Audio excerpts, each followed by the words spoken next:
ayan, ang daming sale ngayon dito sa Watson. Imagine nyo to, 86 NT. Sobrang laki niya. 1,000 ml. And yung Colgate, 109. Pero kung i-compute nyo siya sa Pilipinas, mahal pa rin. Hindi ko alam kung baka sisitahin ako kasi wala akong mask.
So, ipapakita ko sa inyo ang mga nabili ko sa Watson.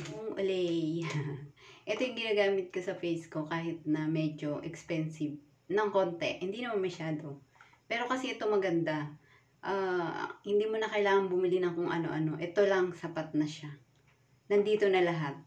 Ito guys, maganda to sa face kasi kunwari nag-makeup ka na, i-spray mo lang siya, parang intact yung makeup mo. Hindi agad malulusaw. Maganda siya, at saka mabango. At saka moisturizer na rin siya. And bumili ako ng facial wash. Bumili ako ng 3 whitening facial mask. Maganda to eh. Rexona. And ito, kasi pag gumamit ka nito, parang hindi mo na kailangan gumamit ng kung ano-ano pa. 7-in-1 na siya. Bali, 129 NT lang yan. Lahat na yan. May dalawang foam na pang blush on.